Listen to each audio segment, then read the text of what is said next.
Salut les amis, juste avant que la vidéo commence, petit disclaimer pour vous dire que toutes les images que vous verrez dans cette vidéo, elles ont été générées. Ce ne sont pas des photos officielles, enfin des images officielles du dessin animé. Et pareil pour l'histoire que je vais vous raconter, c'est moi qui l'ai inventé, il n'y a rien qui vient du dessin animé, ce n'est pas la vraie histoire. Je préfère clarifier ça pour qu'on soit clair, tout est à prendre au second degré. On est juste là pour se divertir et passer un bon moment. Et voilà, je vous laisse avec la vidéo. Aujourd'hui les amis, nous allons mettre la vérité au grand jour sur l'histoire de Bob l'éponge. Bob l'éponge que tout le monde croit être un ange, qui au final est un être démoniaque et machiavélique. Et je vais vous prouver aujourd'hui que tous ceux que vous pensiez être gentils sont en fait des méchants. Et tous ceux que vous pensiez être méchants sont des gentils. Vraiment, accrochez-vous, mettez un like, commentez, partagez. Parce qu'aujourd'hui, on va dire des vérités. Et peut-être que je vais être recherché pour cette vidéo. Pas du tout. Mais voilà. Du coup, les amis, on va commencer directement.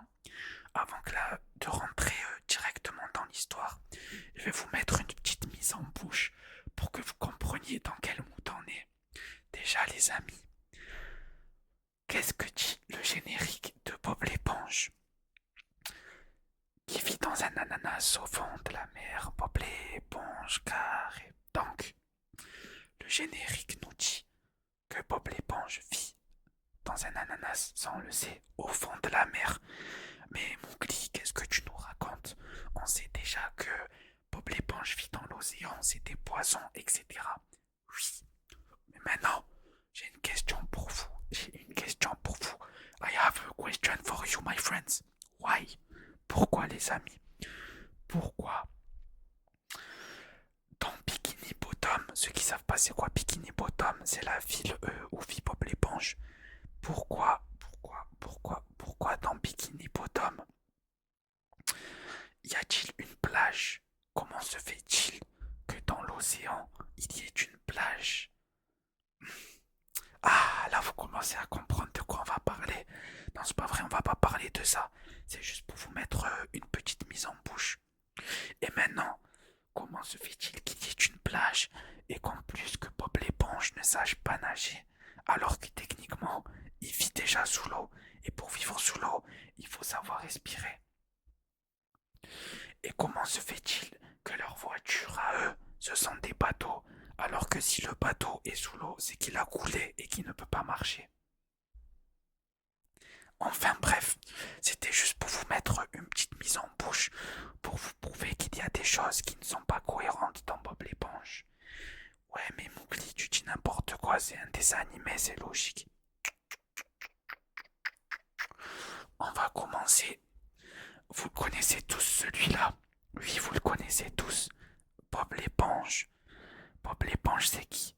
C'est une éponge qui travaille au crabe croustillant. Son meilleur ami s'appelle Patrick, son voisin s'appelle Carlo Tentacule et son patron s'appelle Monsieur Crabe. Jusque-là, vous me suivez. Et maintenant, si je vous raconte que Bob l'éponge, que vous pensiez tous gentil, au final cache un énorme secret. On va remonter dans le passé. Imaginez un montage avec un truc de fou. Vous retournez dans le passé parce que je sais pas faire ça moi. Je vais juste faire les effets sonores. Voilà. Au début de l'histoire, bam, Bob l'éponge vient d'arriver à Bikini Bottom. Et Bob l'éponge est un SDF. Bob l'éponge fait les poubelles avec son ami Patrick. Mais un jour, son ami Patrick était parti faire un tour car il en avait marre de l'odeur nauséabonde des poubelles. Et du coup, ce jour-là, Bob l'éponge se retrouve seul près des poubelles. On peut le voir ici en train de manger des restes, des carcasses de poissons et tout ce qui reste. Mais, enfin, pas de poissons vu qu'ils sont sous l'eau, vous m'avez compris. Il mange des restes. Tiens, tiens, tiens. Et ce jour-là, qui vient lui rendre visite? Qui peut-il rendre visite à Bob l'éponge? Qui peut-il rendre visite? Ça veut rien dire. Enfin bref. Et bam, là on voit là, il y a Monsieur Crab. On connaît cause Monsieur Crabbe et son obsession pour l'argent, qui ne serait pas prêt à délaisser un seul centime. Et là, vous me dites, mais Mowgli, mais Monsieur Crabbe, qui est un radin et qui ne partage pas son argent, comment cela se fait-il qu'il est en train de montrer une mallette pleine d'argent à Bob l'éponge?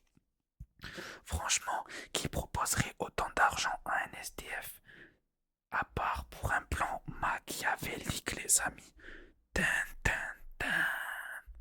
Imaginez une musique de complot et tout, parce que je vais pas le faire. Tin, tin, tin.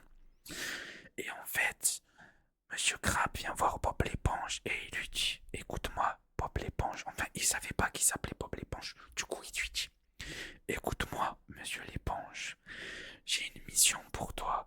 Et si tu l'as réussi, si tu accomplis ta mission, tout cet argent que tu feras dans cette mallette sera à toi. Tu n'auras plus jamais à être un SDF et tu pourras acheter la maison de tes rêves. Et là, Bob l'éponge, il commence à réfléchir. Il se dit, mais waouh, mais pourquoi quelqu'un me propose autant d'argent? C'est bizarre. En quoi consiste la mission?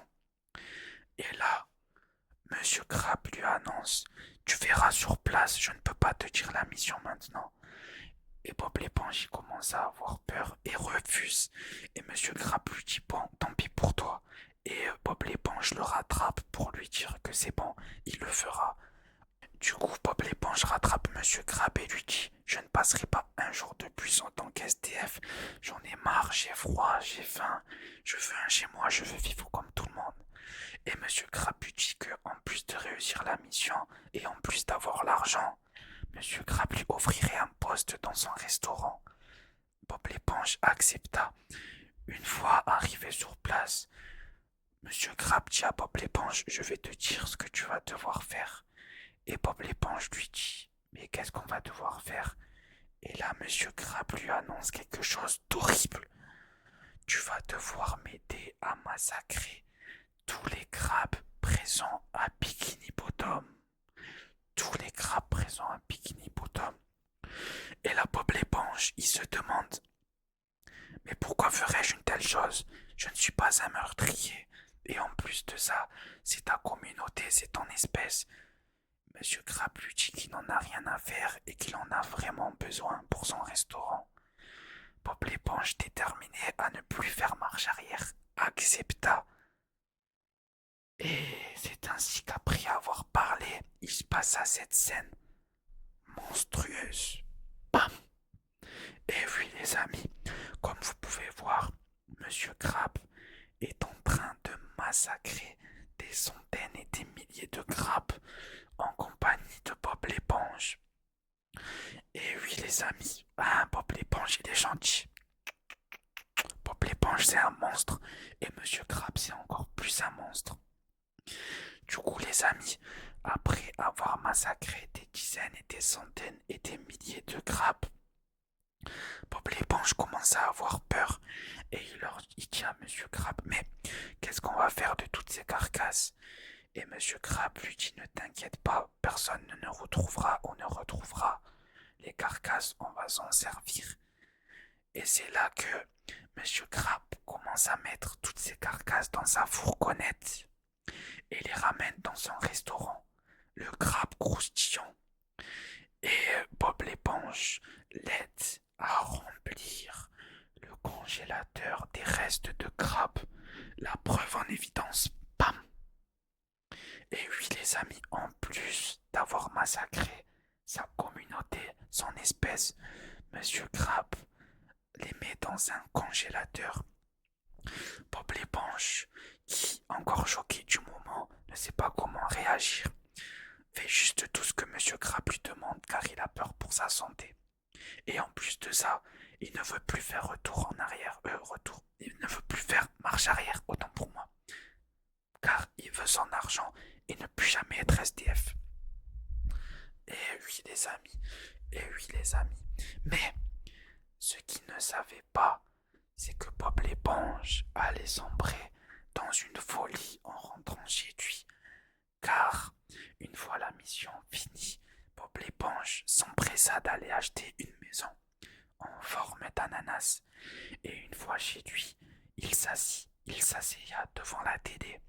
Preuve en image, bam. Et là, on est en train de se dire, mais il est tranquille chez lui. Mais non, regardez ses yeux. Il est en train de se remémorer toutes les atrocités qu'il vient de faire aujourd'hui. Et ce que vous savez pas, c'est que Bob l'éponge, il va rester sur sa chaise comme ça, enfin sur son fauteuil devant la télé pendant plusieurs jours, voire une semaine. Et après avoir sombré dans la folie et le désespoir, il devena encore plus fou. Et au final, toutes les émotions négatives qu'il ressentait se sont transformées en joie. Et Bob l'éponge est redevenu joyeux. Sauf que il est joyeux mais mentalement brisé. Et c'est la folie qui l'a poussé à être aujourd'hui aussi joyeux. Et le Bob l'éponge que l'on connaît aujourd'hui. Voilà. Maintenant, il y a un détail que je vous ai pas raconté. Vous vous rappelez tout à l'heure quand je vous ai montré la scène de crime. Eh bien, si je vous disais que cette scène de crime, je vous l'avais mal montrée. Oui les amis, je vous l'avais très très mal montré. Du coup, regardons un peu mieux l'image. Paf.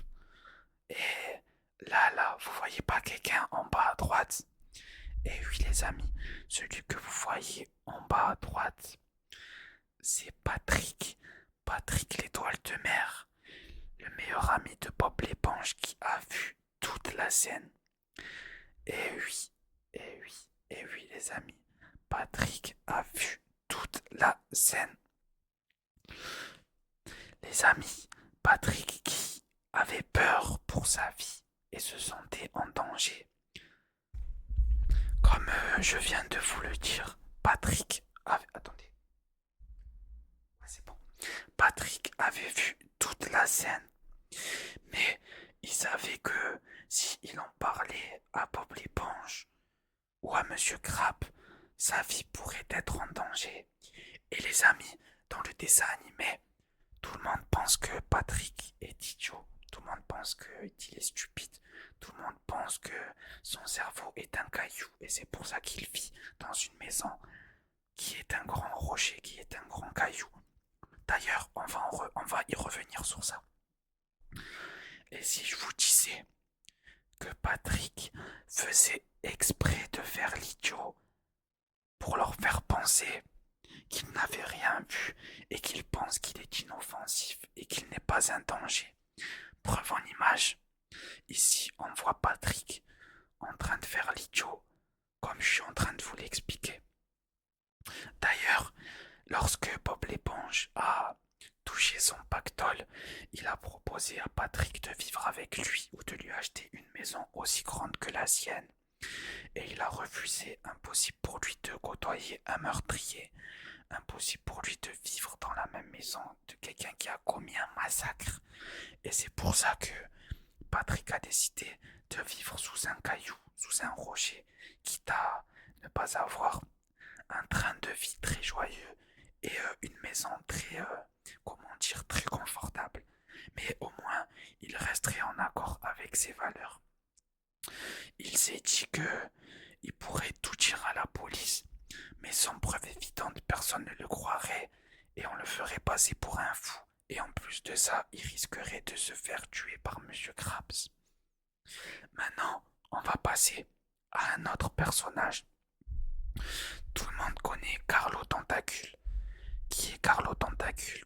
Il travaille avec Monsieur Crabbe et Bob l'éponge au crabe croustillant. Et c'est le voisin de Bob l'éponge. Et si je vous disais que...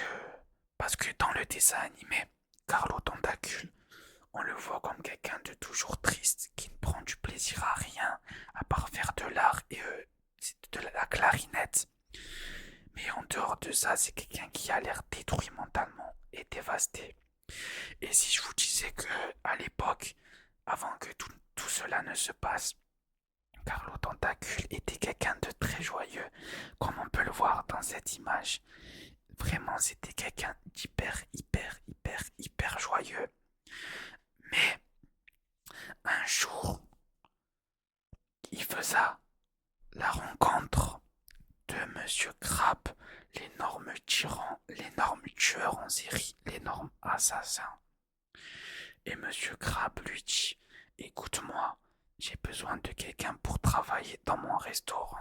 Tu n'as pas le choix.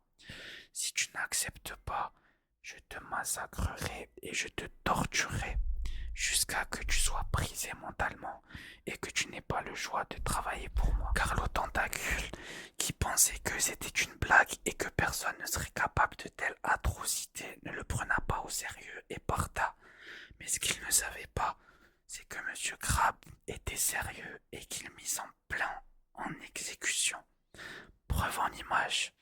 Et oui les amis, ce que vous voyez c'est Monsieur Krabs en train de torturer Carlo Tentacule pendant des jours, des heures, des semaines, jusqu'à qu'il craque et accepte ce qu'a demandé Monsieur Crabbe. Au final, après des mois de souffrance, Carlo Tentacule n'en pouvait plus, surtout qu'il ne pouvait pas mourir. Et que ses tentacules ne faisaient que de repousser, tous ses membres faisaient que de repousser. Donc il souffrait juste indéfiniment. Sa souffrance était à tel point qu'il n'en pouvait plus. Ça veut rien dire ce que je viens de dire. Enfin bref, du coup, il accepta à contre-cœur, mais en étant obligé. D'ailleurs, on peut ici observer Carlo Tentacule chez lui, après des mois de torture, mentalement brisé, physiquement brisé. Il avait perdu toute son âme et toute son humanité. Et ses journées se résumaient à aller au travail, rentrer, dormir. En fait, comme tous les gens qui travaillent en France. Parce qu'en France, en vrai, on travaille un peu trop à mon goût. Genre, c'est abusé de faire des 35 heures et plus. Et quand tu rentres chez toi, tu te douches, tu manges, tu as plus d'heures, du coup, tu dors et tu refais ça tous les jours de la semaine. Enfin bref, restons concentrés sur Bob l'éponge. Du coup, Bob l'éponge, on en a parlé. Patrick, on en a parlé. Carlo Tentacule, on en a parlé. Maintenant, je vais vous dire quelque chose. Comment s'appelle le restaurant de Monsieur Crabbe? Le crabe croustillant. Pourquoi le crabe croustillant? On peut se dire, ben parce que c'est un crabe, du coup c'est logique. Allons plus loin dans la réflexion. Comment s'appelle le sandwich numéro 1, le best-seller de Monsieur Crabbe? Je vous écoute. Eh oui, il s'appelle le pâté de crabe. Comment peut-on appeler un sandwich le pâté de crabe s'il n'y a pas du crabe à l'intérieur? Mais ça encore faut-il le prouver. Et où est la recette du pâté de crabe? Elle est cachée dans un coffre, dans la réserve du restaurant de Monsieur Crabbe. Maintenant, j'ai envie de vous dire qui a vraiment envie de voler cette recette, qui est prêt à tout pour voler sa recette. Eh bien, c'est lui, Plancton. On va en parler de Plancton, on va beaucoup en parler de lui, parce que tout le monde pense que c'est un méchant, alors que pas du tout. Et si je vous disais que Plancton n'est pas jaloux du restaurant de Monsieur Crabbe, car lui son restaurant ne marche pas du tout. Et si je vous disais que Plancton on n'a rien à faire de l'argent, et lui tout ce qu'il voulait c'était rétablir la vérité. Parce que les amis, je vais vous montrer une image et vous allez tout comprendre. C'est parti, regardez bien cette image. Oui, ce que vous voyez, c'est Plancton accompagné de sa bien-aimée dans un restaurant. Je suis désolé, elle ressemble un peu trop à Monsieur Crabbe, c'est perturbant, mais imaginez que c'est c'est un autre crabe, ok? Et du coup, c'était la bien-aimée, c'était l'épouse de Plancton.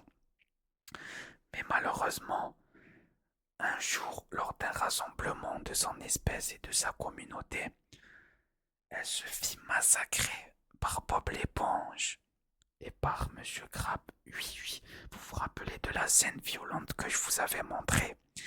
Eh ben, elle était dedans, la pauvre. Plancton, en voyant que sa bien-aimée ne répondait plus au téléphone, trouva ça vraiment suspect et inquiet, car elle avait tendance à répondre hyper rapidement et à elle-même un peu l'harceler d'amour sur son téléphone.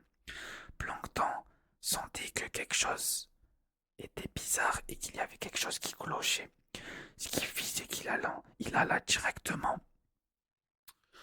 chez elle pour voir ce qui se passe, mais en route, il retrouva une scène d'horreur. Il vit sa femme cachée derrière une maison en train d'agoniser. Et il était en panique et lui demanda ce qui s'est passé. Elle lui raconta tout et qu'elle a réussi à se cacher avant qu'il l'achève et qu'il la mette dans sa fourgonnette pour la ramener au restaurant elle aussi. Plankton, dévasté en pleurs, fit tout pour la sauver. Mais malheureusement, il ne réussit pas. Mais en voyant que son corps était trop abîmé pour le sauver, il fit tout pour sauver sa conscience et la mettre autre part. Et oui, les amis, ça vous ne le saviez pas. Pendant une opération, il se rendit compte, comme je vous ai dit, que son corps était trop abîmé et qu'il n'était pas récupérable. Elle était déchiquetée partout de l'intérieur. Donc ce qu'il fit, c'est une opération interdite pour essayer de transférer sa confiance et sa mémoire dans un ordinateur que vous voyez là. Et c'est pour ça que Plankton dans le dessin animé, dans son restaurant, il y a sa femme Karen qui est un ordinateur. Oui, car elle s'appelle Karen, là, sa femme qui est morte et qui a été transférée dans un ordinateur. D'ailleurs, je peux vous montrer une image de plus tard dans leur restaurant. Voilà. Du coup, c'est pour ça que Plankton est si énervé. C'est pour ça qu'il veut autant voler cette recette. Car s'il réussit à voler cette recette, il montrera au monde entier que Monsieur Crab a fourni un massacre et que dans ses propres burgers, il se trouve un ingrédient que personne ne soupçonnerait. Du crabe. Mais pas du crabe vegan revisité qui n'est pas vraiment du crabe. Non, du vrai crabe. Et c'est pour ça que Plankton, jour après jour après jour après jour, s'acharne pour voler la recette qu'on peut voir ici. Une tentative de lui qui a encore une fois échoué malheureusement. Mais bon, juste pour vous montrer sa détermination et que c'est un vrai homme qui se bat pour rétablir la vérité remplie de corruption, de poison. Enfin bref. Et les amis, d'ailleurs dans le dessin animé, à chaque fois que Monsieur Plankton veut voler la recette, qui l'empêche de voler la recette? Et oui les amis, et oui, à chaque fois c'est qui l'en empêche? C'est Monsieur Crab et Bob l'éponge. Et pourquoi ils empêchent Plankton de voler la recette ou de simplement lui dire? Ce n'est pas pour se faire voler la recette comme on pourrait faire pour du Coca-Cola. Non, c'est tout simplement car sinon leur secret serait en danger et ils risqueraient la prison, voire pire, pour tous les massacres qu'ils ont commis. Et oui les amis, aujourd'hui j'ai rétabli la vérité au grand jour. Oui, aujourd'hui on sait tout de la vérité sur Bob l'éponge. Bob l'éponge, une ordure. Monsieur Crab, une ordure et un assassin.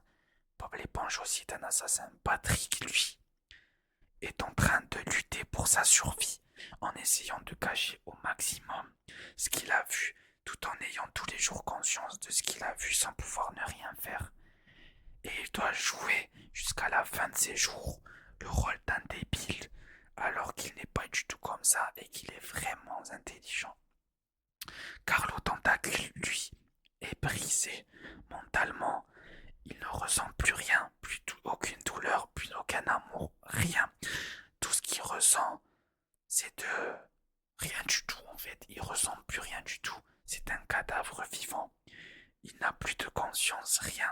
Il vit ses jours les uns après les autres car il en est obligé et que son seul moyen de mourir, c'est de mourir de vieillesse. Parce que à chaque fois qu'il essaye de se suicider, ses membres repoussent les uns après les autres et au final il ne fait que de se torturer. Et Plankton, lui, doit vivre avec en conscience. Ah, j'arrive même plus à parler. Plankton, lui, doit vivre jusqu'à la fin de ses jours en ayant conscience que sa femme, sa bien-aimée, a été massacrée et qu'il ne pourra plus jamais la prendre dans ses bras et qu'il est obligé de vivre avec elle en tant qu'ordinateur. Il a de la chance de pouvoir parler avec elle et d'être avec elle de façon orale, mais il ne sera plus jamais avec elle physiquement. Et ça, les amis, je ne le souhaite à personne. Aujourd'hui, les amis, je voulais rétablir la vérité sur Bob l'éponge et vous montrer que, comme je vous l'ai dit au début de la vidéo, tout ce que vous pensiez gentil était méchant, tout ce que vous pensiez méchant était gentil, tout ce que vous pensiez être la vérité était faux, tout ce que vous pensiez être inimaginable était en fait la vérité. Les habitants de Bikini Bottom apprendront-ils un jour la vérité? Plankton, un jour arrivera-t-il à voler la recette et mettre le secret de Monsieur Krabs et Bob l'éponge au grand jour? Monsieur Krabs et Bob l'éponge arriveront-ils à cacher leur secret jusqu'à la fin de leur jour? Patrick arrivera-t-il à survivre tout en gardant ça dans sa tête? Tout ça, les amis, c'est des questions pour lesquelles nous n'aurons jamais de réponse, malheureusement. Mais une chose est sûre, l'histoire de Bob l'éponge que vous pensiez être la vraie était au final totalement fausse. Et c'est pour ça qu'aujourd'hui, je vous ai raconté la vraie fausse histoire de Bob l'éponge. Petit message de fin, juste pour vous dire que j'espère que vous avez kiffé la vidéo, que vous avez passé un bon moment. Désolé, j'ai un peu bégayé par moment, mais voilà, je sais que c'est une histoire attirée par les cheveux et que c'est pas crédible. Justement, c'est un peu une théorie pour rigoler et tout. Et voilà, j'espère que vous avez passé un bon moment. Si c'est le cas, n'hésitez pas à liker, commenter, partager et me dire ce que vous en avez pensé en commentaire. Et on se retrouve bientôt pour une autre vidéo un peu plus classique cette fois-ci. Et voilà, cœur sur vous et à la prochaine et méfiez-vous des gens comme Bob l'éponge.